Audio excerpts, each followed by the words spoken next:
ദേ നിന്റെ പോക്കറ്റിൽ കിടക്കുന്നവനുണ്ടല്ലോ, അവനെടുത്ത് മാറ്റ്, എനിക്ക് നിൽക്കാൻ പറ്റണില്ല. അച്ഛാ, എല്ലാവരെ സംബന്ധിച്ച് വലിയ അത്ഭുതമായിരുന്നു. എല്ലാവരെ സംബന്ധിച്ച് വലിയ അത്ഭുതമാണ്. ഇങ്ങനെ ഒരു അത്ഭുതം നടക്കാനില്ല. കാരണം പോക്കറ്റിൽ കിടക്കുന്ന ഈശോയെ പിശാച് കണ്ടുപിടിച്ചു. അതേ ഒറിജിനൽ പിശാച് തന്നെയാണെന്ന് മനസ്സിലായി. എന്നിട്ട് ഇവൻ പറഞ്ഞത്, അച്ഛാ, ഞാൻ അവിടെ നിന്ന് മുട്ടുകുത്തി ഞാൻ പ്രാർത്ഥിച്ചത്, ദൈവമേ അങ്ങേക്ക് നന്ദി, എന്നെ അത്ഭുതപ്പെടുത്തിയത് ഇതൊന്നുമല്ല അച്ഛാ. ഈ പയ്യൻ പറഞ്ഞ കാര്യം എന്നെയും നമ്മളെയൊക്കെ ചിന്തിപ്പിക്കുന്ന ഒരു കാര്യം. അവൻ പറഞ്ഞു, അച്ഛാ, എല്ലാ ദിവസവും ഞാൻ ഇതുപോലെ പരിശുദ്ധ കുർബാന സ്വീകരിച്ചിട്ട് ഞാൻ ഈ പരിപാവനമായ ചെപ്പിൽ സൂക്ഷിക്കുന്നതിനേക്കാൾ പരിപാവനമായി എൻ്റെ പോക്കറ്റിൽ സൂക്ഷിച്ചിട്ട് ഞാൻ ആ പോക്കറ്റിൽ സൂക്ഷിക്കുന്നതിനേക്കാൾ പരിപാവനമായി ഹൃദയത്തിൽ സൂക്ഷിച്ച് ഞാൻ നടന്നു പോകുമ്പോൾ ഒരു പിശാചും ഇതുവരെ അലറിക്കരഞ്ഞിട്ടില്ല. എന്തുകൊണ്ടാണ് അച്ഛാ? എന്തുകൊണ്ടാണ് പിശാച് അലറിക്കരയാത്തത്? എൻ്റെ ഉള്ളിൽ ഈശോ ഉണ്ടല്ലോ. അതുകൊണ്ട് ഞാൻ പൗരോഹിത്യം സ്വീകരിക്കുന്നുണ്ടെങ്കിൽ ഇതുപോലെയുള്ള അഭിഷേകം, ഞാൻ ദിവ്യകാരുണ്യം സ്വീകരിച്ചിട്ട് ബലിയർപ്പിച്ചിട്ട് പോകുമ്പോൾ എന്നെ കാണുന്ന പിശാചുക്കൾ അലറിക്കരയുന്ന രീതിയിൽ വലിയൊരു അഭിഷേകത്തിലേക്ക് ഞാൻ ഉയരാൻ വേണ്ടി പ്രാർത്ഥിച്ചൊരുങ്ങും. മരുമകൻ ധ്യാനം കൂടി അടുത്തുള്ള ഒരു അച്ഛൻ്റെ കൂടെ ശുശ്രൂഷയ്ക്ക് വേണ്ടി ഇറങ്ങിക്കഴിയുമ്പോൾ വീട്ടിലെ കാര്യം നോക്കണില്ല. എങ്ങനെ മക്കൾ കഴിയും? അമ്മായിയമ്മ പറയും, അമ്മായിയമ്മ നേർച്ച നേരും. ഇതുപോലെയാണ്. പത്രോസിൻ്റെ അമ്മായിയമ്മയ്ക്ക് സങ്കടം ഉണ്ടായി. പത്രോസിൻ്റെ അമ്മായിയമ്മ ഇങ്ങനെ പനി പിടിച്ച് കിടക്കുന്ന അവസ്ഥയിലേക്ക് കടന്നു ചെന്നു. ഈശോ അവളെ സ്പർശിച്ചു, അവളുടെ രോഗം മാറി. അവൾ അവനെ ശുശ്രൂഷിച്ചു എന്നാണ്. ശുശ്രൂഷകരുണ്ടാകും. ഈശോയെ കൂട്ടിക്കൊണ്ട് നിങ്ങളുടെ ഭവനത്തിലേക്ക് പോയാൽ നിങ്ങളുടെ ഭവനത്തിൽ ഈശോയെ ശുശ്രൂഷിക്കുന്ന അനേകരുണ്ടാകും, മക്കളുണ്ടാകും. അങ്ങനെയുള്ള മക്കളെ നിങ്ങൾക്ക് സൃഷ്ടിച്ചെടുക്കാൻ പറ്റും. അങ്ങനെയുള്ള മക്കളെ സൃഷ്ടിച്ചെടുക്കാൻ പറ്റും. ഞാൻ എൻ്റെ കുടുംബത്തിൽ കണ്ടിട്ടുള്ള കാര്യം ഇതാ. അതിരാവിലെ എഴുന്നേറ്റ് അപ്പൻ ഇരുന്ന് പ്രാർത്ഥിക്കുന്നത് ഞങ്ങൾ കണ്ടിട്ടുണ്ട്.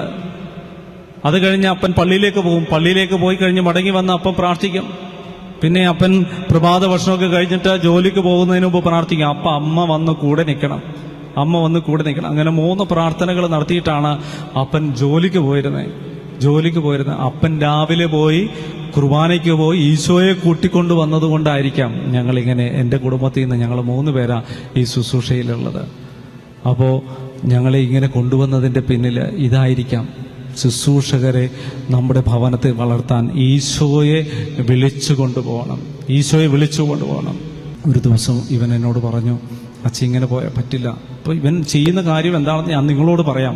ഇവൻ അതിരാവിലെ എഴുന്നേറ്റ് 4:30 മണിയാകുമ്പോൾ, പള്ളി 5 മണിക്കാണ് തുറക്കുന്നത്, 4:30 മണിക്ക് അവൻ പള്ളിയുടെ മുമ്പിലെത്തും. അവിടെ പള്ളിയുടെ പ്രവേശന കവാടത്തിന് മുമ്പിൽ ഈ ചെറുപ്പക്കാരൻ കരങ്ങൾ വിരിച്ചു പിടിച്ച് ജപമാല ചെല്ലും. 6 ജപമാല ഒരു ദിവസം ചെല്ലും. അവൻ 2-3 അവൻ്റെ പേഴ്സണലായിട്ട് കുറച്ച് നൊവേനയുണ്ട്. അങ്ങനെ 4 വിശുദ്ധരുടെ നൊവേനകൾ ഇവൻ ചെല്ലും. എന്നിട്ടാണ് ഇവൻ ബലിയർപ്പിച്ച് പ്രാർത്ഥിക്കുക. എല്ലാ ദിവസവും ബലിക്ക് പോകും.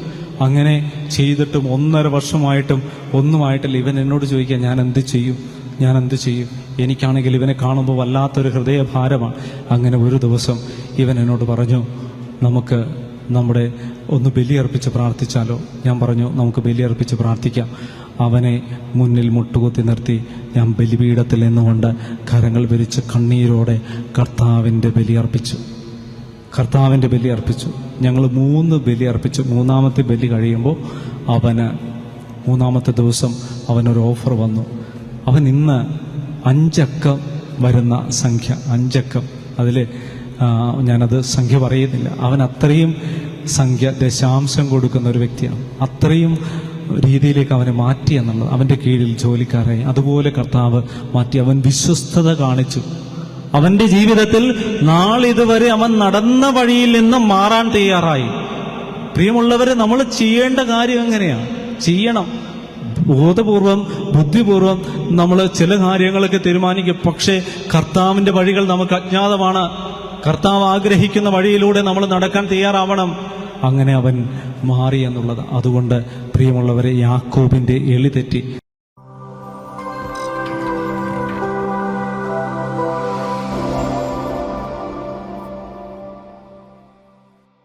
സങ്കീർത്തന പുസ്തകം 77:10 വചനം പറയുന്നത് ഇങ്ങനെയാണ്: അത്യുന്നതന്റെ ശക്തി വെളിപ്പെടാത്തതാണ് എൻ്റെ ദുഃഖ കാരണമെന്ന് ഞാൻ പറഞ്ഞു. ദാവീദ് രാജാവ് പറയുകയാണ്, സങ്കീർത്തകൻ ഇങ്ങനെ എഴുതി വച്ചിരിക്കുന്നു, അത്യുന്നതന്റെ ശക്തി വെളിപ്പെടാത്തതാണ് എൻ്റെ ദുഃഖ കാരണമെന്ന് ഞാൻ പറഞ്ഞു. ജീവിതത്തിൽ ഒരുപാട് ദുഃഖങ്ങളും വേദനകളും അനുഭവിക്കുന്നവരാണ് നമ്മൾ. നമ്മുടെ സകല പ്രശ്നങ്ങൾക്കും കാരണം മനുഷ്യന്റെ അടിസ്ഥാന പ്രശ്നം എന്താണ് എന്ന് ചോദിച്ചാൽ ദൈവത്തെ അനുഭവിക്കാൻ സാധിക്കുന്നില്ല. അത്യുന്നതന്റെ ശക്തി അവന് വെളിപ്പെട്ട് കിട്ടുന്നില്ല. അതാണ് പ്രശ്നം. അത്യുന്നതന്റെ ശക്തി വെളിപ്പെടാത്തതാണ് കാരണം. എൻ്റെ കുടുംബത്തിൽ ഉള്ള സാമ്പത്തിക ബാധ്യതകളുടെ കാരണം, എൻ്റെ കുടുംബത്തിലുള്ള രോഗപീഠകളുടെ കാരണം, എൻ്റെ കുടുംബത്തിലുള്ള നിരന്തരമായ കലഹങ്ങളുടെ കാരണം, എൻ്റെ മക്കൾ വഴിതെറ്റിപ്പോകുന്നതിൻ്റെ കാരണം, എൻ്റെ ജീവിതം മാറ്റപ്പെടാത്തതിൻ്റെ കാരണം ഈ അത്യുന്നതന്റെ ശക്തി വെളിപ്പെടാത്തത്. അതുകൊണ്ട് അത്യുന്നതന്റെ ശക്തി വെളിപ്പെടുന്നതിന് വേണ്ടി പ്രാർത്ഥിക്കണം.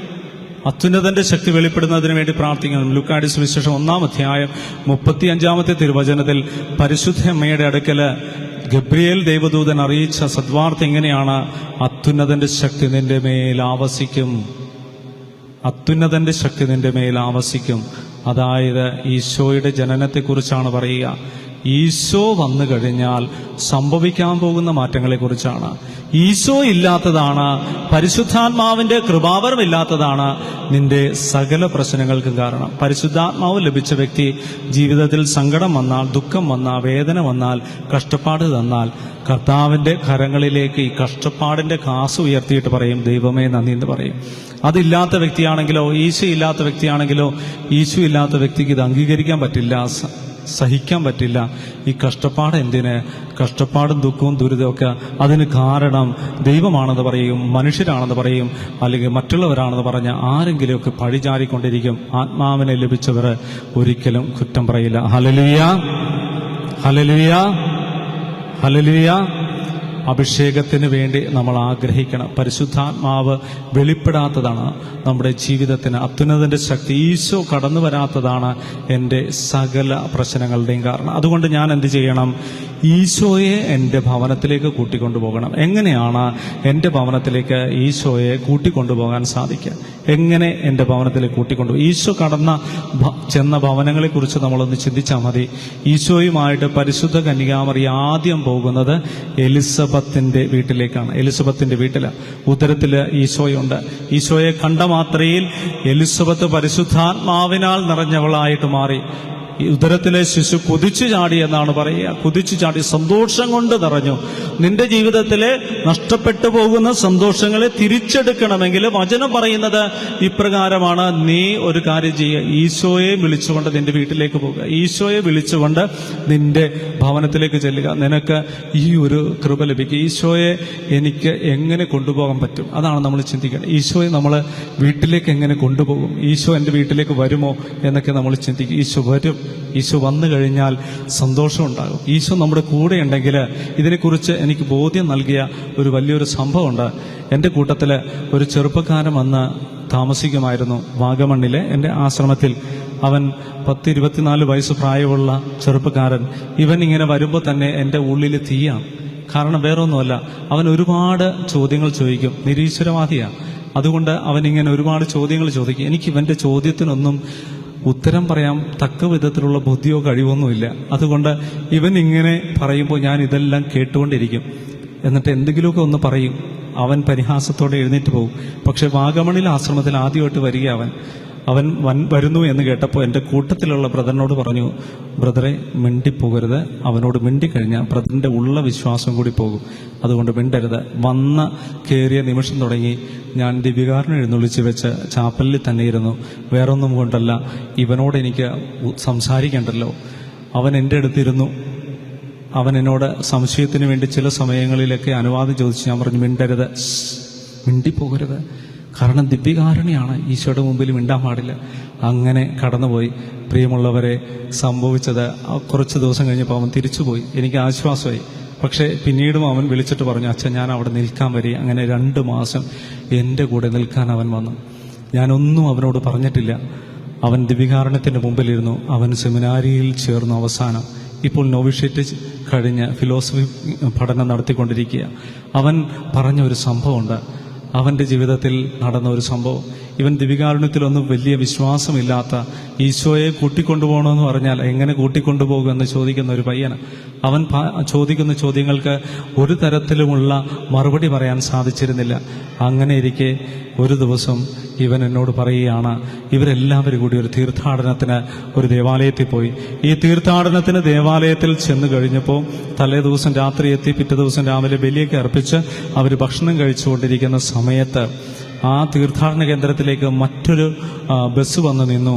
അതിൽ നിന്ന് ഒരുപാട് സിസ്റ്റേഴ്സും പെൺകുട്ടികളൊക്കെ ഇറങ്ങുന്നത് ഇവർക്ക് ജാലകത്തിലൂടെ കാണാം. അങ്ങനെ കണ്ടുകൊണ്ടിരിക്കുകയാണ്. അപ്പോഴാണ് ഒരു അലർച്ച കേട്ടത്. ഒരു പെൺകുട്ടി കിടന്ന് അലർന്നത് ഇവർക്ക് കാണാമായിരുന്നു. ഒരു സിസ്റ്റർ ഓടി വന്നിട്ട് റെഫക്ടറിയിലേക്ക് ഓടി വന്നിട്ട് പറഞ്ഞു, അച്ഛാ ഒന്ന് ഓടി വരണേ, കാരണം ഞങ്ങളുടെ കൂട്ടത്തിലുള്ള ഒരു പെൺകുട്ടി ഈ മണ്ണിൽ കാല് കുത്തിയപ്പോൾ തന്നെ, ആ വിശുദ്ധമായ മണ്ണിൽ കാല് കുത്തിയപ്പോൾ തന്നെ അലമുറയിട്ട് കരയുകയാണ്. അതുകൊണ്ട് ഒന്ന് ഓടി വരണേ, എന്തോ ഒരു പിശാചുബാധയുണ്ട്. അച്ഛൻ ഈ കുട്ടികളെയും കൂട്ടി ചാപ്പല്ലിൽ പോയിട്ട് ദിവികാരുണ്യം സക്രാരി തുറന്ന് അച്ഛൻ ഒരു ചെപ്പിലേക്ക് ഒരു ദിവികാരുണ്യം എടുത്തു വെച്ചു. ഞങ്ങളുടെ അച്ഛന്മാരുടെ എല്ലാവരുടെയും പോക്കറ്റുണ്ട് ഇവിടെ. ഈ ഉടുപ്പിൻ്റെ ഉള്ളിൽ ഒരു പോക്കറ്റുണ്ട്. ഈ പോക്കറ്റ് ഷർട്ടിനോട് ചേർന്ന് കിടക്കുന്ന ഒരു പോക്കറ്റാണ്, ഈ ഉടുപ്പിനോട് ചേർന്ന് തന്നെ. അത് ഈ ദിവ്യകാരുണ്യം സൂക്ഷിക്കുന്നതിന് വേണ്ടി മാത്രമുള്ളത്. അതിങ്ങനെ ദിവ്യകാരുണ്യം രോഗികൾക്ക് കൊണ്ടുപോകാൻ പോകുമ്പോൾ വളരെ ഭവ്യതയോടുകൂടി ഇവിടെ എടുത്തു വെച്ചുകൊണ്ടാണ്, വണ്ടി ഓടിക്കുന്ന വൈദികരാണെങ്കിൽ അങ്ങനെയാണ് ചെയ്യുക. അപ്പോൾ അങ്ങനെ കൊണ്ടുപോകാൻ വേണ്ടി ദിവ്യകാരുണ്യം എടുത്തു വെച്ചു. അച്ഛൻ ഊറാലെടുത്ത് ഇതുപോലെ ഇട്ടു. ഇനി ദിവ്യകാരുണ്യം ഉണ്ടെന്ന് ആരും അറിയില്ല. അച്ഛൻ ഈ ഹാളിലേക്ക് ചെല്ലുകയാണ്. കൂട്ടത്തിൽ ഈ ബ്രദേഴ്സും പരിവാര സമേതം അങ്ങോട്ട് ചെല്ലുമ്പോൾ കാണുന്ന കാഴ്ച, ഹോളിന്റെ അറ്റത്ത് നിന്നിരുന്ന പെൺകുട്ടി അലറിക്കൊണ്ട് പറഞ്ഞു, ദേ നിന്റെ പോക്കറ്റിൽ കിടക്കുന്നവനുണ്ടല്ലോ, അവനെടുത്ത് മാറ്റ്, എനിക്ക് നിൽക്കാൻ പറ്റണില്ല. അച്ഛാ, എല്ലാവരെ സംബന്ധിച്ച് വലിയ അത്ഭുതമായിരുന്നു. ഇങ്ങനെ ഒരു അത്ഭുതം നടക്കാനില്ല. കാരണം പോക്കറ്റിൽ കിടക്കുന്ന ഈശോയെ പിശാച് കണ്ടുപിടിച്ചു. അതേ ഒറിജിനൽ പിശാച് തന്നെയാണെന്ന് മനസ്സിലായി. എന്നിട്ട് ഇവൻ പറഞ്ഞത്, അച്ഛാ, ഞാൻ അവിടെ നിന്ന് മുട്ടുകുത്തി ഞാൻ പ്രാർത്ഥിച്ചത്, ദൈവമേ അങ്ങേക്ക് നന്ദി, എന്നെ അത്ഭുതപ്പെടുത്തിയത് ഇതൊന്നുമല്ല അച്ഛാ. എന്നിട്ട് ഈ പയ്യൻ പറഞ്ഞ കാര്യം എന്നെയും നമ്മളെയൊക്കെ ചിന്തിപ്പിക്കുന്ന ഒരു കാര്യം. അവൻ പറഞ്ഞു, അച്ഛാ, എല്ലാ ദിവസവും ഞാൻ ഇതുപോലെ പരിശുദ്ധ കുർബാന സ്വീകരിച്ചിട്ട് ഞാൻ ഈ പരിപാവനമായി ചെപ്പിൽ സൂക്ഷിക്കുന്നതിനേക്കാൾ പരിപാവനമായി എൻ്റെ പോക്കറ്റിൽ സൂക്ഷിച്ചിട്ട് ആ പോക്കറ്റിൽ സൂക്ഷിക്കുന്നതിനേക്കാൾ പരിപാവനമായി ഹൃദയത്തിൽ സൂക്ഷിച്ച് ഞാൻ നടന്നു പോകുമ്പോൾ ഒരു പിശാചും ഇതുവരെ അലറിക്കരഞ്ഞിട്ടില്ല. എന്തുകൊണ്ടാണ് പിശാച് അലറിക്കരയാത്തത്? എൻ്റെ ഉള്ളിൽ ഈശോ ഉണ്ടല്ലോ. അതുകൊണ്ട് ഞാൻ പൗരോഹിത്യം സ്വീകരിക്കുന്നുണ്ടെങ്കിൽ ഇതുപോലെയുള്ള അഭിഷേകം, ഞാൻ ദിവ്യകാരുണ്യം സ്വീകരിച്ചിട്ട് ബലിയർപ്പിച്ചിട്ട് പോകുമ്പോൾ എന്നെ കാണുന്ന പിശാചുക്കൾ അലറിക്കരയുന്ന രീതിയിൽ വലിയൊരു അഭിഷേകത്തിലേക്ക് ഞാൻ ഉയരാൻ വേണ്ടി പ്രാർത്ഥിച്ചൊരുങ്ങും. പ്രിയമുള്ളവരെ, ഈ ഒരു അഭിഷേകമാണ് പറയുന്നത്. ഈ ഒരു അഭിഷേകമാണ് നമുക്ക് വേണ്ടത്. പരിശുദ്ധമ്മയുടെ ഉദരത്തിലുണ്ടായിരുന്ന ഈശോ ആ ഭവനത്തിലേക്ക് കടന്നു ചെന്നപ്പോ അവിടെ സന്തോഷം ഇരട്ടിച്ചു. സന്തോഷം ഇരട്ടിയായി മാറാൻ, നിന്റെ കുടുംബത്തിലെ സന്തോഷം കുടികൊള്ളാൻ ഈശോയെ നീ കൂട്ടിക്കൊണ്ടുപോകണം. ഈശോ കയറിയ മറ്റൊരു വീടാണ് കാനായിലെ കല്യാണ വിരുന്നിന് ഈശോ പോയപ്പോൾ ഉണ്ടായിരുന്ന കാനായിലെ വീട്. അവിടെ വീഞ്ഞ് തീർന്നു പോയി. നമ്മൾ അത് അധികം എക്സ്പ്ലെയിൻ ചെയ്യേണ്ട കാര്യമൊന്നുമില്ല. വീഞ്ഞ് തീർന്നു പോയി. പച്ചവെള്ളം കൊണ്ടുവന്ന് വെച്ചു. ഒരു രുചിയും ഗന്ധവും മണവും ഇല്ലാത്ത വെറും പച്ചവെള്ളം, അത് ഗന്ധവും രുചിയും ലഹരിയുമുള്ള പുതുവീഞ്ഞായിട്ട് രൂപാന്തരപ്പെട്ടു. ഈശോ വന്നാൽ ഇങ്ങനെയാ. നിന്റെ ജീവിതത്തിലെ രുചി നഷ്ടപ്പെട്ടിട്ടുണ്ടാകാം. നിന്റെ ദാമ്പത്യ ജീവിതത്തിലെ രസം നഷ്ടപ്പെട്ടു പോയിട്ടുണ്ട്, രുചി നഷ്ടപ്പെട്ടു പോയിട്ടുണ്ട്, സന്തോഷം നഷ്ടപ്പെട്ടു പോയിട്ടുണ്ട്. അതിനെ നിറമുള്ളതും രുചിയുള്ളതും ഭംഗിയുള്ളതും ലഹരിയുമുള്ളതും ആക്കുന്നത് കർത്താവാണ്. കർത്താവിനെ വിളിച്ചു കൊണ്ടുപോകണം. എല്ലാവരും പ്രാർത്ഥിക്കുക. അതുകൊണ്ടാണ് നമ്മൾ കുടുംബത്തിലിരുന്ന് പ്രാർത്ഥിക്കണം, ഈശോയെ വിളിച്ച് പ്രാർത്ഥിക്കണം. പരിശുദ്ധ ബലിയിൽ നമ്മൾ പങ്കെടുക്കണമെന്ന് പറയുന്നതിന്റെ കാരണം അതാ. പരിശുദ്ധ കുർബാന സ്വീകരിക്കണമെന്ന് ബഹുമാനപ്പെട്ട വൈദികർ നിങ്ങളെ ഉപദേശിക്കുമ്പോൾ അതിന്റെ പിന്നിൽ മറഞ്ഞിരിക്കുന്ന സത്യം ഇതാണ്: ഈ ഈശോയുമായി നീ കടന്നു ചെല്ലുമ്പോൾ വലിയൊരു അനുഗ്രഹം നിനക്ക് ലഭിക്കും, വലിയൊരു അനുഗ്രഹം നിനക്ക് ലഭിക്കും. ഈ ഒരു അഭിഷേകം നിനക്ക് ലഭിക്കും. നിന്റെ കുടുംബത്തിൽ സന്തോഷം ഉണ്ടാകും, നിന്റെ കുടുംബത്തിൽ സന്തോഷം ഉണ്ടാകും. ഈ ഒരു സന്തോഷത്തിന് വേണ്ടിയാണ് നമ്മൾ ആഗ്രഹിക്കേണ്ടത്. ഈ ഒരു സന്തോഷം നമുക്ക് ലഭിക്കണം, ആത്മാവിന്റെ അഭിഷേകം. വേറൊരു വീട്ടിലേക്ക് ഈശോ കടന്നു ചെല്ലുകയാണ്. അതിനെക്കുറിച്ച് നമ്മൾ വായിക്കുന്നത്, പത്രോസിന്റെ ഭവനത്തിൽ ഈശോ ചെന്നു. പത്രോസിന്റെ അമ്മ പനി പിടിച്ച് കിടപ്പില്ല. പത്രോസിന്റെ വീട്ടിലേക്ക് അമ്മായിയമ്മയെ കാണാനായിട്ട് ചെല്ലുക. അപ്പൊ ഭാര്യയുടെ വീട് എന്നാണ് അർത്ഥം. ഭാര്യയുടെ വീട്ടിലേക്ക് ചെന്നു, പത്രോസിന്റെ ഭവനത്തിലെത്തി. അവിടെയാണ് പത്രോസ് താമസിക്കുക. സ്വാഭാവികമായിട്ടും പത്രോസിന്റെ അമ്മയ്ക്ക്, ഞാൻ ഇങ്ങനെ ചിന്തിച്ചു, പത്രോസിന്റെ അമ്മയ്ക്ക് ഉണ്ടാകാനിടയുള്ള മനോഭാവം, പത്രോസിനോട് ഉണ്ടാകാനിടയുള്ള മനോഭാവം എന്തായിരിക്കും? കാരണം പത്രോസ് ഈശോയെ കണ്ടുമുട്ടി കഴിഞ്ഞപ്പോൾ അവൻ വലയുണ്ടായിരുന്നത് ഉപേക്ഷിച്ചു, വള്ളമുണ്ടായിരുന്നത് ഉപേക്ഷിച്ചു, അവന്റെ ഉപജീവനത്തിന്റെ മാർഗം മുടങ്ങി. മകളെ സന്തോഷപൂർവ്വം ഇവന്റെ കയ്യിൽ ഏൽപ്പിച്ചതാ, പത്രോസിന്റെ കയ്യിൽ ഏൽപ്പിച്ചതാ. ഇപ്പൊ പത്രോസ് എവിടെ? പത്രോസ് ഈശോയുടെ പുറകെ പോയി. പത്രോസിന്റെ അമ്മായിയമ്മയ്ക്ക് സഹിക്കാൻ പറ്റണില്ല. ഈശോയെ കണ്ടിട്ട് വേണം രണ്ട് വാക്ക് പറയാൻ. ഈ കല്യാണം കഴിഞ്ഞ ഈ ചെറുപ്പക്കാരെ വിളിച്ചുകൊണ്ട് നിനക്ക് വേറെ വല്ല പരിപാടിയില്ലേ എന്ന് ചോദിക്കണം. അങ്ങനെ ചിന്തിച്ചിട്ടുണ്ടാകണം. അന്ന് പത്രോസിന്റെ അമ്മായിയമ്മ ഈശോയെ നേരത്തെ കാണാനൊന്നും വന്നതായിട്ട് നമ്മളൊന്നും വായിക്കുന്നില്ല. പത്രോസിന്റെ അമ്മായിയമ്മയ്ക്ക് ഇങ്ങനത്തെ ഒരു അസ്വസ്ഥത, കലശലായ പന്നി പിടിച്ച് ഇങ്ങനെ കിടക്കുക. അപ്പോഴാണ് ഈശോ കടന്നു ചെല്ലുക. അവളുടെ ജീവിതത്തിൽ ഈശോയോട് വലിയ താല്പര്യമൊന്നും ഉണ്ടാവില്ല. കാരണം മരുമകൻ ഇങ്ങനെ കൊണ്ടുപോയില്ലേ. നമ്മളാണെങ്കിൽ എന്നാ ചെയ്യും? മരുമകൻ ധ്യാനം കൂടി അടുത്തുള്ള ഒരു അച്ഛൻ്റെ കൂടെ ശുശ്രൂഷയ്ക്ക് വേണ്ടി ഇറങ്ങിക്കഴിയുമ്പോൾ വീട്ടിലെ കാര്യം നോക്കണില്ല. എങ്ങനെ മക്കൾ കഴിയും? അമ്മായിയമ്മ പറയും, അമ്മായിയമ്മ നേർച്ച നേരും. ഇതുപോലെയാണ് പത്രോസിന്റെ അമ്മായിയമ്മയ്ക്ക് സങ്കടം ഉണ്ടായി. പത്രോസിന്റെ അമ്മായിയമ്മ ഇങ്ങനെ പനി പിടിച്ച് കിടക്കുന്ന അവസ്ഥയിലേക്ക് കടന്നു ചെന്നു. ഈശോ അവളെ സ്പർശിച്ചു, അവളുടെ രോഗം മാറി. അവൾ അവനെ ശുശ്രൂഷിച്ചു എന്നാണ്. ശുശ്രൂഷകരുണ്ടാകും. ഈശോയെ കൂട്ടിക്കൊണ്ട് നിങ്ങളുടെ ഭവനത്തിലേക്ക് പോയാൽ നിങ്ങളുടെ ഭവനത്തിൽ ഈശോയെ ശുശ്രൂഷിക്കുന്ന അനേകരുണ്ടാകും, മക്കളുണ്ടാകും. അങ്ങനെയുള്ള മക്കളെ നിങ്ങൾക്ക് സൃഷ്ടിച്ചെടുക്കാൻ പറ്റും. അങ്ങനെയുള്ള മക്കളെ സൃഷ്ടിച്ചെടുക്കാൻ പറ്റും. ഞാൻ എൻ്റെ കുടുംബത്തിൽ കണ്ടിട്ടുള്ള കാര്യം ഇതാ. അതിരാവിലെ എഴുന്നേറ്റ് അപ്പൻ ഇരുന്ന് പ്രാർത്ഥിക്കുന്നത് ഞങ്ങൾ കണ്ടിട്ടുണ്ട്. അത് കഴിഞ്ഞ് അപ്പൻ പള്ളിയിലേക്ക് പോകും. പള്ളിയിലേക്ക് പോയി കഴിഞ്ഞ് മടങ്ങി വന്ന് അപ്പം പ്രാർത്ഥിക്കും. പിന്നെ അപ്പൻ പ്രഭാത ഭക്ഷണമൊക്കെ കഴിഞ്ഞിട്ട് ജോലിക്ക് പോകുന്നതിന് മുമ്പ് പ്രാർത്ഥിക്കും. അമ്മ വന്ന് കൂടെ നിൽക്കണം. അങ്ങനെ 3 പ്രാർത്ഥനകൾ നടത്തിയിട്ടാണ് അപ്പൻ ജോലിക്ക് പോയിരുന്നത്. അപ്പൻ രാവിലെ പോയി കുർബാനയ്ക്ക് പോയി ഈശോയെ കൂട്ടിക്കൊണ്ട് വന്നതുകൊണ്ടായിരിക്കാം ഞങ്ങളിങ്ങനെ, എൻ്റെ കുടുംബത്തിൽ നിന്ന് ഞങ്ങൾ 3 പേരാ ഈ ശുശ്രൂഷയിലുള്ളത്. അപ്പോൾ ഞങ്ങളെ ഇങ്ങനെ കൊണ്ടുവന്നതിൻ്റെ പിന്നിൽ ഇതായിരിക്കാം. ശുശ്രൂഷകരെ നമ്മുടെ ഭവനത്തിൽ വളർത്താൻ ഈശോയെ വിളിച്ചു കൊണ്ടുപോകണം. പിന്നീട് നമ്മൾ മത്തായിയുടെ സുവിശേഷം 8-ാം അധ്യായത്തിൽ കാണുന്ന ജായറോസിന്റെ മകളെ സുഖപ്പെടുത്തുന്ന ഒരു സംഭവമുണ്ട്. ജായറോസിന്റെ വീട്ടിൽ ചെല്ലുകയാണ് ഈശോ, കടന്നു ചെല്ലുകയാണ്. അവിടെയുള്ള അവസ്ഥയെന്ന് പറഞ്ഞാൽ മകള് മരിച്ച അവസ്ഥയാണ്. ജീവിതത്തിൽ മക്കൾ നഷ്ടപ്പെട്ട അവസ്ഥയുണ്ട് മാതാപിതാക്കൾക്ക്. അങ്ങനെയുള്ള മാതാപിതാക്കൾ എന്ത് ചെയ്യണം? ഈശോയെ സ്വീകരിച്ചുകൊണ്ട് ഭവനത്തിലേക്ക് ചെല്ലണം. ഈശോയെ സ്വീകരിച്ചുകൊണ്ട്. ഈ ചെറുപ്പക്കാരൻ, എൻ്റെ കൂടെ ഉണ്ടായിരുന്ന ആ സെമിനാരിക്കാരൻ പറഞ്ഞതുപോലെ പറയണം, എൻ്റെ കൂടെ ഈശോയുണ്ട്. ആ ഈശോയുടെ നാമത്തിലാണ് ഞാൻ ഇവനോട് പറയുന്നത്. നമ്മുടെ മക്കള് നഷ്ടപ്പെട്ടു പോയ, ചത്തതിന് തുല്യമായി ജീവിക്കുന്ന, വീട്ടിൽ ഒരു കാര്യം ശ്രദ്ധയില്ല, നാട്ടിൽ എല്ലാവർക്കും ഉപകാരിയായിരിക്കും അവൻ, എല്ലാവർക്കും ഉപകാരമാണ്, പക്ഷെ വീട്ടിലൊരു ഉപകാരമില്ല. അങ്ങനെ മക്കളെക്കുറിച്ച് നമുക്ക് ആവലാതിയുണ്ടോ, ദുഃഖമുണ്ടോ? ഈശോയെ വിളിച്ചു കൊണ്ടുപോകും. നമ്മുടെ കുടുംബത്തിൽ അനുഗ്രഹം ഉണ്ടാവും. അവരുടെ ജീവിതത്തിലേക്ക് ഈ ജായറോസിന്റെ മകളെ തിരിച്ചു ജീവനിലേക്ക് കൊണ്ടുവന്ന ഈശോ നമ്മുടെ ഭവനത്തിലേക്കും കടന്നു വരും. ഈ നിമിഷം ഇത് കേട്ടുകൊണ്ടിരിക്കുമ്പോൾ ഒരുപാട് കുടുംബങ്ങളിൽ ഈ പ്രശ്നം നടക്കുകയാണ്. മക്കളെ നഷ്ടപ്പെട്ടു പോകുന്നത്. ഇപ്പോൾ എല്ലാവരുടെ കയ്യിൽ മൊബൈൽ ഫോണുണ്ട്. കുട്ടികളുടെ കയ്യിലൊക്കെ നമ്മൾ കൊടുക്കാതെ ഒളിപ്പിച്ചു വെച്ചിരുന്ന കാര്യം ഈ കൊറോണ എന്ന വൈറസ് വന്നു കഴിഞ്ഞപ്പോൾ നമുക്ക് ഇത് കൊടുക്കാമെന്നായി, അതിന് യാതൊരു മടിയുമില്ലാതെയായി നമ്മൾ കൊടുക്കേണ്ട ഒരു സാഹചര്യം വന്നു, നിർബന്ധിക്കപ്പെട്ടു. ഇപ്പോൾ കുട്ടികൾ നമുക്ക് നഷ്ടപ്പെട്ടു പോകുന്ന ഒരവസ്ഥ, സാഹചര്യം വന്നു. അങ്ങനെ കുട്ടികൾ അതിൻ്റെ മുമ്പിലാണെന്നുള്ള പരാതിയാണ് എല്ലാവർക്കും. പ്രിയമുള്ളവരെ, നിങ്ങളെല്ലാവരും ഈശോ വിളിച്ചുകൊണ്ട് പോകും നിങ്ങളുടെ മക്കൾക്ക് ജീവൻ ലഭിക്കാൻ വേണ്ടി.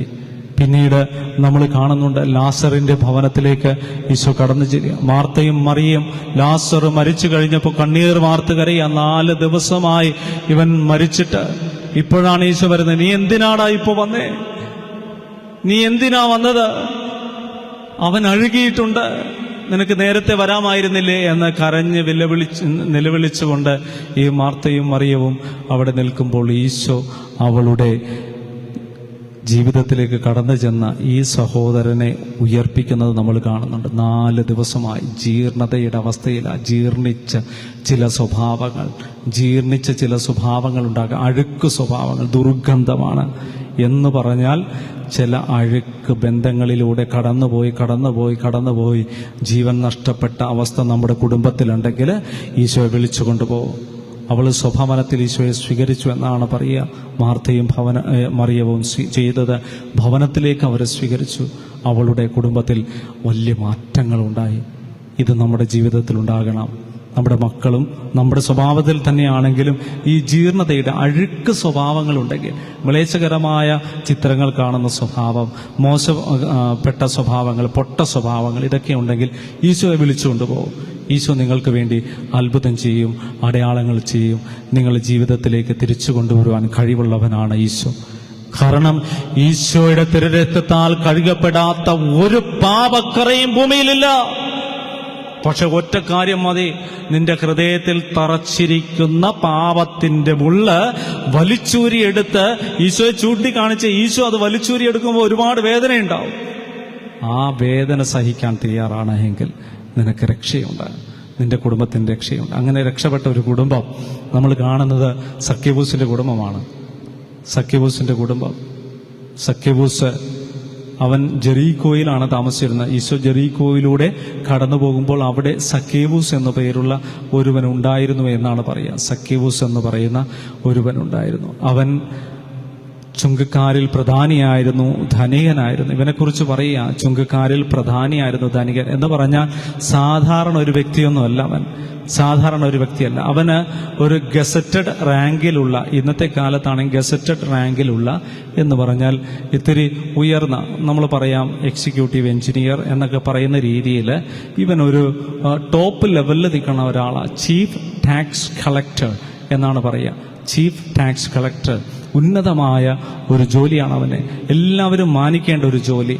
ആ ശാപത്തിന്റെ നാട്ടിൽ പക്ഷേ ശപിക്കപ്പെട്ടവനെ പോലെ അവൻ ജീവിക്കുക.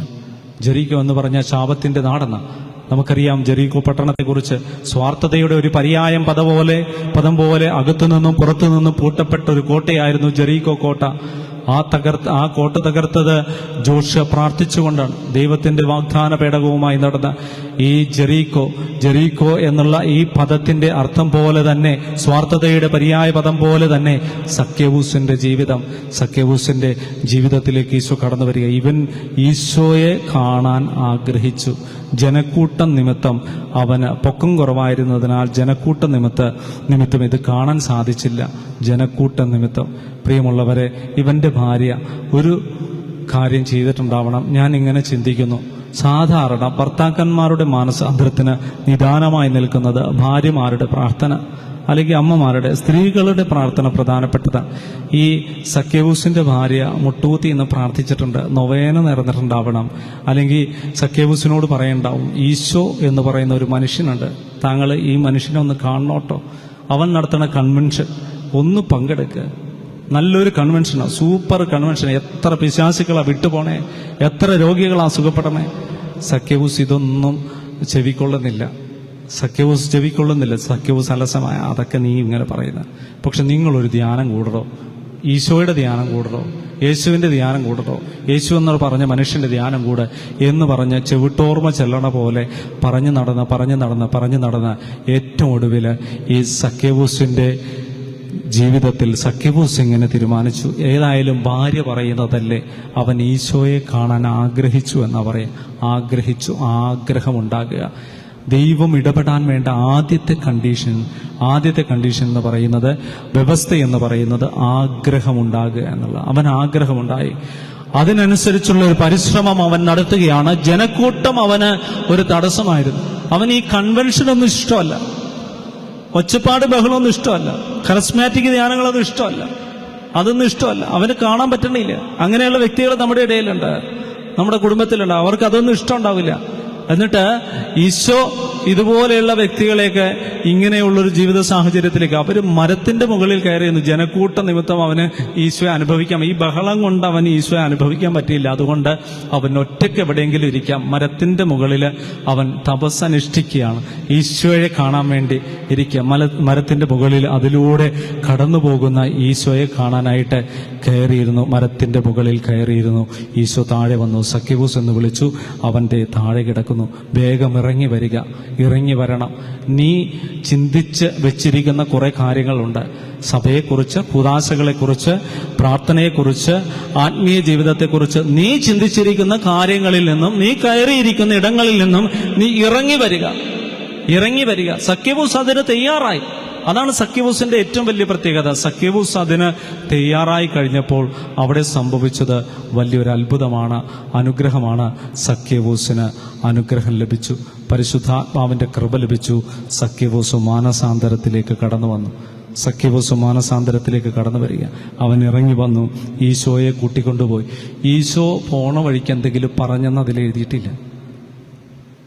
സഖ്യവൂസുമായിട്ട് വീട്ടിലേക്ക് ചെല്ലുന്ന സമയത്ത് വാതിൽ തുറന്ന് ഭാര്യ പുറത്ത്, ഈശോ അടുത്തുണ്ട്. ഭാര്യ ഇങ്ങനെ ടി വിയിലും മറ്റും കണ്ടിട്ടുണ്ടാവുള്ളൂ, യൂട്യൂബിലൊക്കെ കണ്ടിട്ടുണ്ടാവുള്ളൂ. അവൾ ഇങ്ങനെ നോക്കി, ഇവന്റെ ദൈവമേ, താൻ എന്നാ മനുഷ്യനാ, ഞാൻ ചോദിച്ചേ ഉള്ളൂ, ഒരു പൂ ചോദിച്ചേ ഉള്ളൂ, പൂക്കാലം തരുന്ന മനുഷ്യനോ. ഭാര്യ വളരെ സന്തോഷത്തോടുകൂടി ഈ സഖ്യവൂസ് ഒപ്പം വന്ന ഈശോയെയും മറ്റുള്ളവരെയും വിളിച്ചുകൂട്ടി, എല്ലാവരും അയൽവാസികളെല്ലാവരും വിളിച്ചുകൂട്ടി വലിയൊരു വിരുന്ന് നടത്തുക. സഖ്യവൂസിന്റെ മുഖം ഈശോയിലാണ്. എനിക്കെന്റെ ഈശോ ചെയ്തു തരാൻ പോകുന്നത് എന്താണ്? ഈശോ ഒന്നും സഖ്യവൂസിനോട് ആവശ്യപ്പെട്ടില്ല. നീ സമ്പത്ത് കൊടുക്കണമെന്ന് പറഞ്ഞില്ല. പക്ഷേ അവൻ ഈശോയെ നോക്കി നിന്നു, ഈശോയുടെ കണ്ണുകളിൽ നോക്കിയിരുന്നു. അവന്റെ ജീവിതത്തിൽ മാനസാന്തരമുണ്ടായി. നിങ്ങൾക്ക് പ്രാർത്ഥിക്കാൻ പറ്റണില്ലെങ്കിൽ ചാപ്പലിൽ കയറി, പള്ളിയിൽ കയറി, വെറുതെ ഈ ബെഞ്ചിലിരുന്ന് ഈശോയെ ഒന്ന് നോക്കിയിരിക്കാനെങ്കിലും മനസ്സുണ്ടാവണം. മാറ്റങ്ങളുണ്ടാകും. ഇങ്ങനെയാണ് ഒരു കവിതയുള്ളത്. ചാരിയിരുന്നുറങ്ങാനും തപസ്സു ചെയ്തുണരാനും മരമൊന്നു മതിയല്ലോ. ചാരിയിരുന്നുറങ്ങാനും തപസ്സു ചെയ്തുണരാനും മരമൊന്നു മതിയല്ലോ. നമുക്ക് ഈ കസേരയിൽ ഇരുന്ന്, ബെഞ്ചിലിരുന്ന് പ്രാർത്ഥിച്ച് നമുക്ക് ഈ തമ്പുരാനെ ഒന്ന് നോക്കിയിരുന്ന, കർത്താവിനെ നോക്കിയിരുന്ന നമ്മുടെ ജീവിതത്തിലേക്ക് ഈ കർത്താവിൻ്റെ അനുഗ്രഹം കൊണ്ടുവരാനായിട്ട് നമുക്ക് സാധിക്കണം. അങ്ങനെ സാധിച്ചാൽ വലിയ കൃപയായി. ഈ സഖ്യവൂസ് ഏറ്റവും ഒടുവിൽ ഇങ്ങനെ പറഞ്ഞു, എഴുന്നേറ്റ് നിന്ന്, ഈ വിരുന്നിന്റെ മൂർധന്യത്തിൽ എഴുന്നേറ്റ് നിന്ന് പറഞ്ഞു, ഞാനിതാ എൻ്റെ സ്വത്തിന്റെ പകുതി ദരിദ്രരുമായി പങ്കുവയ്ക്കുന്നു. ആരുടെയെങ്കിലും വക വഞ്ചിച്ചെടുത്തിട്ടുണ്ടെങ്കിൽ 4 ഇരട്ടിയായി തിരിച്ചു കൊടുക്കുന്നു. ആദ്യത്തെ കാര്യം ഓർക്കണേ, സ്വത്തിന്റെ പകുതിയാണ്. ഈ സഖ്യവൂസ് ധനവാനായിരുന്നു. അവന് 10 കോടി, ഒരു എക്സാമ്പിളായിട്ട് പറയുകയാണ്, 10 കോടിയാണ് അവന് ആസ്തി ഉള്ളതെന്ന് വെക്കുക. അതിന്റെ പകുതി കൊടുത്തു, ഇനി ബാക്കി 5 കോടിയുള്ളു. എന്നിട്ട് വീണ്ടും പറയുകയാണ്, ആരുടെയെങ്കിലും വക വഞ്ചിച്ചെടുത്തിട്ടുണ്ടെങ്കിൽ അത് 4 ഇരട്ടിയായി കൊടുക്കുന്നു. അപ്പോൾ 1.5 കോടിയാണ് ഇവൻ വഞ്ചിച്ചെടുത്തതെന്ന് വെക്കുക. അപ്പോൾ പിന്നെ 4 ഇരട്ടിയാവുമ്പോൾ എത്രയായി? പിന്നെ അവൻ്റെ അടുത്ത് പൈസ ഇല്ല. അവൻ ലോണിന് പോകണം, വേറെ എന്തെങ്കിലും കാര്യം, പേഴ്സണൽ ലോൺ എടുക്കണം, അല്ലെങ്കിൽ വേറെ ഏതെങ്കിലും മാർഗങ്ങൾ അവൻ അന്വേഷിക്കണം. 4 ഇരട്ടിയായിട്ട് തിരിച്ചു കൊടുക്കുന്നു. ഇപ്പോൾ സഖ്യവൂസ് ബിഗ് സീറോയാണ്. Nothing else with him. അവൻ്റെ കൂടെ ഒന്നുമില്ലാതാവുന്ന സമയത്താണ് ഈശോ ഇടപെടുന്നത്. നീ ബിഗ് സീറോയാണെന്ന് എന്ന് അംഗീകരിക്കുന്നുവോ, എന്ന് ഏറ്റുപറയാൻ മനസ്സാകുന്നുവോ, അന്നാണ് ഈശോയ്ക്ക് നിന്റെ കുടുംബത്തിൽ ഇടപെടാനാവുക. ഞാൻ ആരെങ്കിലുമാണ്, എന്തെങ്കിലുമാണ്, എനിക്കതുണ്ട് ഇതുണ്ട് എന്ന് പറഞ്ഞിരുന്നാൽ ഒരിക്കലും ദൈവത്തിന്റെ ഇടപെടലുണ്ടാവില്ല. എളിമപ്പെടാൻ, ഈ ബിഗ് സീറോയായി മാറാനായിട്ട് നിനക്ക് മനസ്സുണ്ടോ? സക്കേവൂസ് ബിഗ് സീറോയായി. അവന് പരിശ്രമം ഉണ്ടായിരുന്നു, കാണാൻ ആഗ്രഹിച്ചു. അവൻ ഈശോയെ കാണാൻ വേണ്ടി മരത്തിന്റെ മുകളിൽ കയറിയിരുന്നു. ഈശോ പറയുന്നത് അനുസരിച്ചു. അവൻ വീട്ടിലേക്ക് കൂട്ടിക്കൊണ്ടുപോയി. പിന്നെ സ്നേഹത്തിലായി ആ സ്നേഹം പങ്കുവെപ്പിലേക്ക് വരികയാണ്. ഈശോയുടെ അനുഭവത്തിന്റെ ഒരു സ്റ്റെപ്പാണ് ഈ കാണുന്നത്. അവൻ പങ്കുവയ്ക്കുന്ന വ്യക്തിയായിട്ട് മാറി, പങ്കുവയ്ക്കുന്ന വ്യക്തിയായിട്ട് മാറി. പ്രിയമുള്ളവരെ, ഈശോ ആ നിമിഷമാണ് പറയുന്നത്, ഈ കുടുംബത്തിന് രക്ഷ കൈവന്നിരിക്കുന്നു. ഈ കുടുംബത്തിന് രക്ഷ കൈവന്നിരിക്കുന്നു. കുടുംബത്തിന് രക്ഷ വന്നത് ഈശോയുടെ മുമ്പിൽ സക്കേവൂസ് പങ്കുവയ്ക്കാൻ തയ്യാറായപ്പോഴാണ്. പങ്കുവയ്പ്പിലാണ് രക്ഷ കടന്നു വരുന്നത്. നമ്മുടെ ജീവിതത്തിൽ ബിഗ് സീറോയായി മാറാനായിട്ട് മനസ്സുണ്ടാവണം. നമ്മൾ എന്തെങ്കിലുമാണെന്ന്, അത് സമ്പത്തിന്റെ തലത്തിലല്ല, ബുദ്ധിയുടെ തലത്തിലായിരിക്കാം, ചിലപ്പോൾ പാരമ്പര്യത്തിന്റെ തലത്തിലായിരിക്കാം. നമുക്കിങ്ങനെ പറയാൻ തോന്നും, എനിക്കിതുണ്ടല്ലോ അതുണ്ടല്ലോ എന്ന് പറയാൻ തോന്നും. അതൊക്കെ നമ്മൾ മാറ്റിവെക്കാൻ തയ്യാറാകുക. ഈശോ ശക്തമായി ഇടപെടും, നമ്മുടെ ജീവിതത്തിൽ ഇടപെടും. ഈശോ ഇടപെടാൻ ആഗ്രഹിക്കുകയാണ്. പ്രിയമുള്ളവരെ, നമ്മൾ വചനം കേട്ടുകൊണ്ടിരിക്കുമ്പോൾ ഇന്ന് നമ്മൾ ഒരു നിമിഷം ഒന്ന് പ്രാർത്ഥിക്കാൻ പോവുകയാണ്.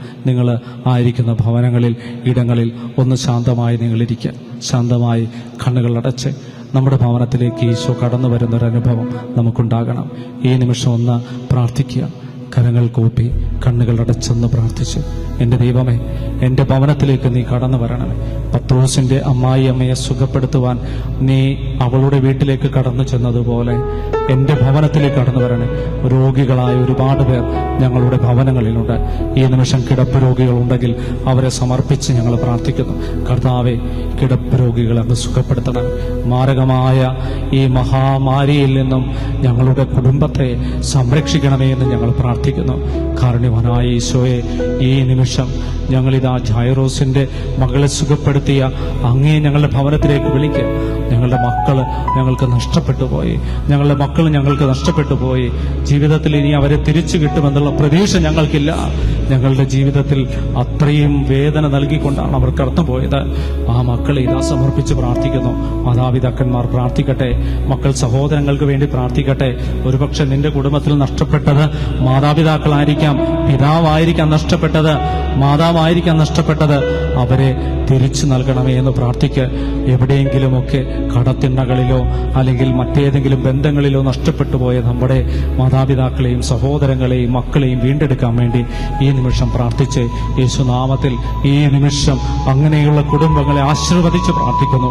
കർത്താവിന്റെ കൃപ ഒഴുകട്ടെ, അഭിഷേകം വ്യാപരിക്കട്ടെ എന്ന് പ്രാർത്ഥിക്കുന്നു. കർത്താവെ, ഈ നിമിഷം സക്കേവൂസിന്റെ ഭവനത്തിൽ കടന്നു ചെന്ന് അങ്ങയെ ഞങ്ങൾ സമർപ്പിച്ച് പ്രാർത്ഥിക്കും.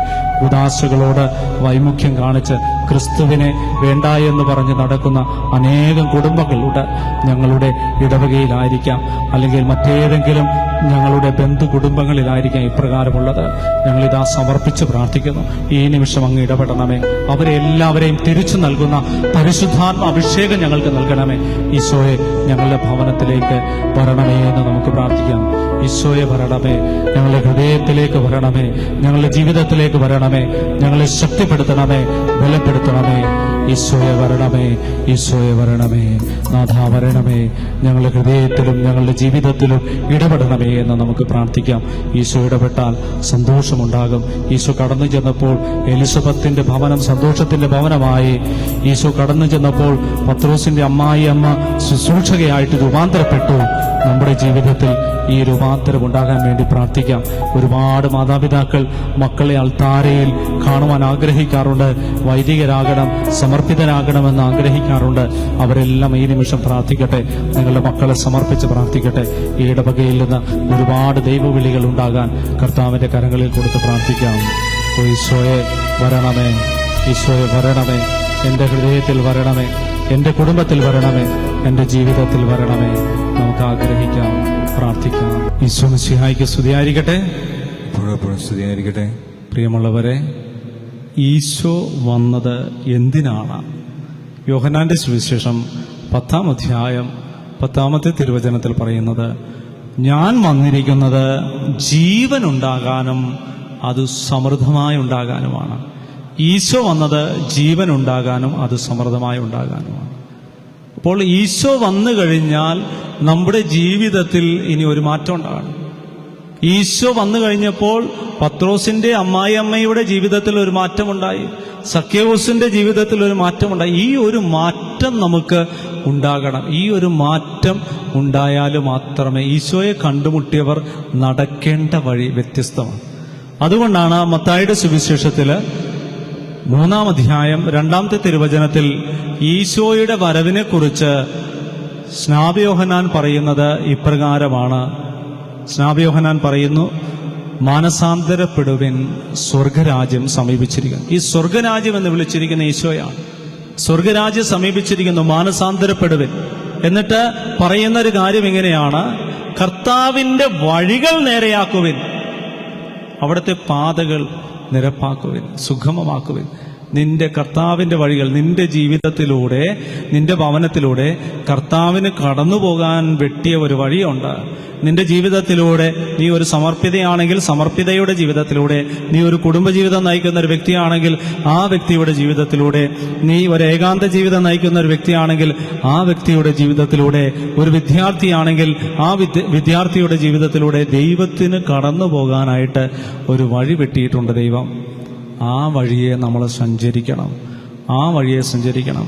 ദൈവത്തെ കണ്ടുമുട്ടുന്ന ഒരനുഭവം ഉണ്ടായിക്കഴിഞ്ഞാൽ പിന്നെ ദൈവത്തിൻ്റെ വഴിയെ നടക്കാൻ പാടുള്ളൂ, അല്ലാതെ ലോകത്തിൻ്റെ വഴിയെ പോകാൻ പറ്റില്ല. നമ്മളത് കാണുന്നത് പുറപ്പാടിൻ്റെ പുസ്തകത്തിലാണ്. 32-ാം അധ്യായത്തിൽ യാക്കോബ് തൻ്റെ മക്കളെ എല്ലാവരെയും പുഴ കടത്തി അക്കരെ നിർത്തിയിട്ട് യാക്കോബ് ഇക്കരെ നിൽക്കുകയാണ്. അപ്പോൾ ദൈവത്തിൻ്റെ ദൂതനുമായിട്ട് ഒരു മൽപ്പിടുത്തമുണ്ടായി. അങ്ങനെ മൽപ്പിടുത്തമുണ്ടായ യാക്കോബിനെ കുറിച്ച് വചനം പറയുന്നത് ഇങ്ങനെയാണ്, അവൻ്റെ എളി തെറ്റി. കാരണം ഈ ദൂതൻ അരക്കെട്ടിൽ അടിച്ചു, അവൻ്റെ എളി തെറ്റി. അവൻ്റെ നടപ്പ് പിന്നെ ഞൊണ്ടിയാണ്. അവൻ നടക്കുന്നത് ഒരു മുടന്തനായിട്ട് നടക്കുന്നത്. അവന് നടക്കാൻ പറ്റില്ല, പ്രോപ്പറായിട്ട് നടക്കാൻ പറ്റില്ല. പ്രശ്നം ഇത്രയേ ഉള്ളൂ, അവൻ ദൈവവുമായിട്ട് കണ്ടുമുട്ടിയപ്പോൾ അവൻ്റെ നടപ്പിൽ ഒരു വ്യത്യാസം വന്നു. നമ്മുടെ നടപ്പിലും വ്യത്യാസം വരണം. ദൈവത്തെ കണ്ടുമുട്ടിയാൽ നമ്മുടെ നടപ്പിലും ഒരു വ്യത്യാസം വന്നു. നമ്മുടെ എളി തെറ്റണം, നമ്മുടെ നടപ്പിൽ ഒരു വ്യത്യാസം ഉണ്ടാവണം. ഒരിക്കൽ ഒരു ചെറുപ്പക്കാരൻ, അവനെന്നെ നമ്മുടെ ഈ രൂപതയിലുള്ള ഒരു തീർത്ഥാടന കേന്ദ്രം, ചെട്ടിക്കാട് തീർത്ഥാടന കേന്ദ്രത്തിൽ വെച്ചാണ് എന്നെ ആദ്യമായിട്ട് കാണുന്നത്. ഈ ചെറുപ്പക്കാരൻ എന്നെ കാണാൻ വന്നു. ഒരുപാട് പേരിങ്ങനെ കാണാൻ നിൽക്കുന്ന സമയത്ത് വളരെ ധാർഷ്ട്യത്തോടു കൂടിയാണ് ഇവൻ കടന്നു വരുന്നത്. ഇവൻ ഇത്തിരി മസലൊക്കെ പെരുപ്പിച്ച് നിൽക്കണം പയ്യന, കണ്ടാൽ തന്നെ പറയും എന്തോ. ഇവനിങ്ങനെ അവരോട് പറഞ്ഞു, ഒന്ന് മാറിയുന്നേ ചേച്ചി ഒന്ന് മാറിയുന്നേ. അപ്പം ഞാനിങ്ങനെ നോക്കി നിൽക്കുക. ഇത്തരം പേര് നിൽക്കുമ്പോൾ ഇവൻ എന്താ ഈ കാണിക്കുന്നത്? ഞാൻ ഓർത്ത് എന്നെ കാണാനായിരിക്കില്ല, സാക്രിസ്റ്റിയിൽ പ്രവേശിക്കാനായിരിക്കും എന്ന് കരുതി. എന്നിട്ട് ഞാനിങ്ങനെ പ്രാർത്ഥിച്ച ഒരു ചേച്ചി പ്രാർത്ഥിച്ച് തീരുമ്പോൾ ഞാൻ നോക്കുന്നുണ്ട് ഇവൻ എന്താ ചെയ്യുന്നത്. ഇവൻ എൻ്റെ അടുത്ത് നിൽക്കുക. ഇവൻ എന്നോട് പറഞ്ഞു, അച്ഛൻ എൻ്റെ തലയൊക്കെ വെച്ച് പ്രാർത്ഥിച്ച്. അപ്പോൾ ഇവിടെ നിൽക്കുന്നവരൊക്കെ പിന്നെ ആരാ? അങ്ങനെയാണ് ഞാൻ ചിന്തിച്ച്. അവൻ എന്നോട് പറഞ്ഞു, തലയൊക്കെ വെച്ചൊന്ന് പ്രാർത്ഥിച്ച്. തലയൊക്കെ വെച്ച് ഞാൻ പ്രാർത്ഥിച്ചിട്ട് അവൻ എന്നോട് പറഞ്ഞു, അവനോട് ഞാൻ പറഞ്ഞു, എടാ നിന്റെ ഷോൾഡറിൻ്റെ വേദന കർത്താവ് മാറ്റിയിട്ടുണ്ട്. പിന്നെ അത് മാറ്റിയെന്ന് ഉറപ്പുവരുത്താൻ ഒരു കാര്യം ചെയ്യണം, നിന്റെ ഇപ്പോൾ ചെയ്യുന്ന ജോലി നീ മാറ്റണമെന്ന് ഈശോ പറയുന്നു. അവൻ എന്നോട് ചോദിച്ചു, ഞാൻ എന്താ ജോലി ചെയ്യണമെന്നറിയോ? ഇല്ല, ഞാൻ കള്ള് ഷോപ്പ് നടത്തുക. ഞാൻ പറഞ്ഞു, നീ അത് നിർത്തിക്കോ, അതാണ് ഈശോ പറയുന്നത്. ഞാനൊരിക്കലും വിചാരിച്ചില്ല. അവൻ എൻ്റെ തോളത്തൊക്കെ തട്ടി സാധാരണ ഒരാളും ചെയ്യാത്ത രീതിയിൽ അവൻ എന്നോട് പെരുമാറിയിട്ട് വളരെ സന്തോഷത്തോടു കൂടി അവൻ അച്ഛൻ്റെ നമ്പർ എനിക്ക് വേണം എന്നൊക്കെ പറഞ്ഞ് ഞാൻ നമ്പർ മേടിച്ച് എല്ലാവരുടെ മുമ്പിൽ വെച്ച് അവനിങ്ങനെ വളരെ ഉറക്കെയാണ് സംസാരിക്കുന്നത്. ഇതൊക്കെ പറഞ്ഞിട്ട് അവൻ പോയി. അവൻ ഒരാഴ്ച കഴിഞ്ഞപ്പോൾ, ഞാൻ അന്ന് ആലുവയിൽ സെമിനാരിയിലാണ്, അവൻ എന്നെ അവിടെ കാണാൻ വന്നിട്ട് എന്നോട് പറഞ്ഞു, അച്ഛൻ പറഞ്ഞ പ്രകാരം ഞാൻ ജോലി നിർത്തി, എനിക്ക് ജോലി താ. ഞാൻ എവിടെ ജോലി എടുത്ത് കൊടുക്കാനാണ്? ഞാനിങ്ങനെ പറഞ്ഞെന്നേ ഉള്ളൂ. ഇവൻ ഇതനുസരിക്കുമെന്ന് ഞാൻ ഒരിക്കലും വിചാരിച്ചില്ല. അവൻ പറഞ്ഞു, അച്ഛൻ പറഞ്ഞ പോലെ ഞാൻ ചെയ്യാൻ തയ്യാറാണ്, എൻ്റെ ജോലി നിർത്തി, ഇനി എനിക്ക് ജോലി താ. പിന്നെ ഞങ്ങളുടെ ജീവിതം ഇവനെ കാണുമ്പോഴൊക്കെ എൻ്റെ ചങ്കിടിക്കും. ഇവനൊരു വലിയ ബുള്ളറ്റിന് വരുമ്പോൾ വലിയൊരു മനുഷ്യനാണ്. ഈ ബുള്ളറ്റിന് വരുമ്പോൾ ഈ വലിയ ശബ്ദമുണ്ടല്ലോ, അത് കേൾക്കുമ്പോൾ എൻ്റെ ചങ്കിടിക്കാൻ തുടങ്ങും. സെമിനാരിയിൽ എനിക്ക് ഒളിക്കാൻ ഒരു മുറിയില്ല. കാരണം എന്താണെന്നറിയോ? ഇവനെല്ലാം മുറി അറിയാം. ഞാൻ എവിടെയാണെന്ന് അവൻ നന്നായിട്ടറിയാം. ഇവനെല്ലായിടത്തും കയറി വരും. എനിക്കിവനെ അല്പം എന്ത് ചെയ്യണമെന്നറിയില്ല. ഞങ്ങളിരുന്ന് പ്രാർത്ഥിക്കാൻ തുടങ്ങി. 1.5 വർഷമാണ് അവൻ തൊഴിലില്ലാതെ നടന്നത്. നിങ്ങൾ ഓർക്കണോട്ടോ, ഞാൻ പറഞ്ഞതിൻ്റെ പേരിൽ അവൻ അതനുസരിച്ച് 1.5 വർഷം നടന്നു. ഇവൻ്റെ അമ്മ വഴക്ക് പറയാൻ തുടങ്ങി. ഇവൻ്റെ വീട്ടിൽ ഇവനെന്നെ കൂട്ടിക്കൊണ്ടുപോയിട്ടുണ്ട്. ഏതെങ്കിലും ഒരു തിരുനാളിന് പോകുമ്പോൾ ഇവൻ എന്നോട് പറയും, ഞാനും കൂടെ വരാം. അവൻ കൂടെ വരുന്നത് എന്താണെന്നറിയോ? ഫുഡ് അടിക്കാനാണ് വരുന്നത്. ഭക്ഷണം കിട്ടുമല്ലോ, അച്ഛൻ എന്തെങ്കിലും കിട്ടുമ്പോൾ അത് കിട്ടും. ഞാനാണെങ്കിൽ ഭക്ഷണം കഴിക്കത്തുമില്ല. ഇവൻ എന്നോട് പറയും. അപ്പോൾ എന്നോട് ഒരച്ഛൻ പറഞ്ഞു, തൻ്റെ കൂട്ടത്തിൽ വന്നേക്കുന്ന ആൾ കേമനാണല്ലോ, അവൻ അച്ഛൻ കഴിക്കേണ്ടതും കൂടി കഴിക്കുന്നുണ്ട്. അപ്പോൾ ഞാൻ പറഞ്ഞു, അങ്ങനെ ഒരാളെ കൊണ്ടുവന്നതാണ്. അവനെ പെട്രോൾ അടിക്കാനായിട്ട് പൈസ കൊടുക്കണം, അവൻ്റെ ഇന്ധനം അടിക്കാനായിട്ടുള്ള പൈസ അവന് ഞാൻ കൊടുക്കണം. അങ്ങനെയുള്ള സാഹചര്യമായിരുന്നു. അങ്ങനെയൊക്കെ ഞങ്ങൾ പോയി. അപ്പോൾ 1.5 വർഷമായി ഞങ്ങൾ പല ബിസിനസ് ഞങ്ങൾ ആലോചിക്കുകയാണ്. കോഴീനെ വളർത്തുന്ന കാര്യം. പിന്നെ എനിക്ക് ഇവന് വേണ്ടി പ്രാർത്ഥിച്ചിട്ട് ഒരു കാര്യവും തെളിയുന്നില്ല. കോഴീനെ വളർത്തുന്നത്, പട്ടി, പൂച്ച, എന്തൊക്കെ വളർത്താൻ പറ്റുമോ. അവസാനം തേനിയിൽ നിന്ന്, കമ്പം തേനിയിൽ നിന്ന് ശർക്കര കൊണ്ടുവന്ന് വിറ്റാലോ എന്ന് വരെ ഞങ്ങൾ ചിന്തിച്ചു. അങ്ങനെ ചിന്തിച്ച് വല്ലാത്തൊരവസ്ഥയില്ല. അങ്ങനെ ഇരിക്കുന്ന സമയം ഒരു ദിവസം ഇവൻ എന്നോട് പറഞ്ഞു, അച്ഛ ഇങ്ങനെ പോയാൽ പറ്റില്ല. അപ്പോൾ ഇവൻ ചെയ്യുന്ന കാര്യം എന്താണെന്ന് ഞാൻ നിങ്ങളോട് പറയാം. ഇവൻ അതിരാവിലെ എഴുന്നേറ്റ് 4:30 മണിയാകുമ്പോൾ, പള്ളി 5 മണിക്കാണ് തുറക്കുന്നത്, 4:30 മണിക്ക് അവൻ പള്ളിയുടെ മുമ്പിലെത്തും. അവിടെ പള്ളിയുടെ പ്രവേശന കവാടത്തിന് മുമ്പിൽ ഈ ചെറുപ്പക്കാരൻ കരങ്ങൾ വിരിച്ചു പിടിച്ച് ജപമാല ചെല്ലും. 6 ജപമാല ഒരു ദിവസം ചെല്ലും. അവൻ 2-3 അവൻ്റെ പേഴ്സണലായിട്ട് കുറച്ച് നൊവേനയുണ്ട്. അങ്ങനെ 4 വിശുദ്ധരുടെ നൊവേനകൾ ഇവൻ ചെല്ലും. എന്നിട്ടാണ് ഇവൻ ബലിയർപ്പിച്ച് പ്രാർത്ഥിക്കുക. എല്ലാ ദിവസവും ബലിക്ക് പോകും. അങ്ങനെ ചെയ്തിട്ടും 1.5 വർഷമായിട്ടും ഒന്നുമായിട്ടില്ല. ഇവൻ എന്നോട് ചോദിക്കുക, ഞാൻ എന്ത് ചെയ്യും? എനിക്കാണെങ്കിൽ ഇവനെ കാണുമ്പോൾ വല്ലാത്തൊരു ഹൃദയഭാരമാണ്. അങ്ങനെ ഒരു ദിവസം ഇവൻ എന്നോട് പറഞ്ഞു, നമുക്ക് ഒന്ന് ബലിയർപ്പിച്ച് പ്രാർത്ഥിച്ചാലോ? ഞാൻ പറഞ്ഞു, നമുക്ക് ബലിയർപ്പിച്ച് പ്രാർത്ഥിക്കാം. അവനെ മുന്നിൽ മുട്ടുകുത്തി നിർത്തി ഞാൻ ബലിപീഠത്തിൽ നിന്നുകൊണ്ട് കരങ്ങൾ വിരിച്ച് കണ്ണീരോടെ കർത്താവിൻ്റെ ബലി അർപ്പിച്ചു. ഞങ്ങൾ 3 ബലി അർപ്പിച്ചു. 3ാമത്തെ ബലി കഴിയുമ്പോൾ മൂന്നാമത്തെ ദിവസം അവനൊരു ഓഫർ വന്നു. അവൻ ഇന്ന് 5 അക്കം വരുന്ന സംഖ്യ, 5 അക്കം, അതിൽ ഞാനത് സംഖ്യ പറയുന്നില്ല. അവൻ അത്രയും സംഖ്യ ദശാംശം കൊടുക്കുന്ന ഒരു വ്യക്തിയാണ്. അത്രയും രീതിയിലേക്ക് അവനെ മാറ്റി എന്നുള്ളത്. അവൻ്റെ കീഴിൽ ജോലിക്കാരായി അതുപോലെ കർത്താവ് മാറ്റി. അവൻ വിശ്വസ്തത കാണിച്ചു. അവന്റെ ജീവിതത്തിൽ നാളിതുവരെ അവൻ നടന്ന വഴിയിൽ നിന്ന് മാറാൻ തയ്യാറായി. പ്രിയമുള്ളവരെ, നമ്മൾ ചെയ്യേണ്ട കാര്യം എങ്ങനെയാണ് ചെയ്യണം? ബോധപൂർവം, ബുദ്ധിപൂർവം നമ്മൾ ചില കാര്യങ്ങളൊക്കെ തീരുമാനിക്കും. പക്ഷേ കർത്താവിന്റെ വഴികൾ നമുക്ക് അജ്ഞാതമാണ്. കർത്താവ് ആഗ്രഹിക്കുന്ന വഴിയിലൂടെ നമ്മൾ നടക്കാൻ തയ്യാറാവണം.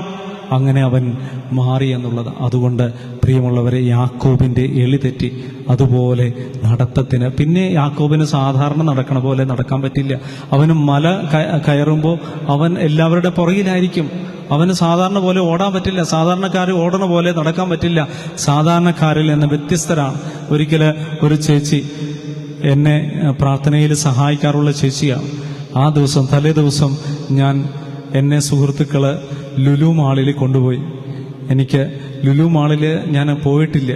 അതുകൊണ്ട് വളരെ സ്നേഹത്തോടുകൂടി എൻ്റെ സുഹൃത്തുക്കൾ എന്നെ തന്നെ ലുലു മാള് കാണിക്കാമെന്ന് പറഞ്ഞ് കൊണ്ടുപോയി. അന്ന് ഇത് ഒരു 7 വർഷങ്ങൾക്ക് മുമ്പാണ് ഈ സംഭവം നടക്കുന്നത്.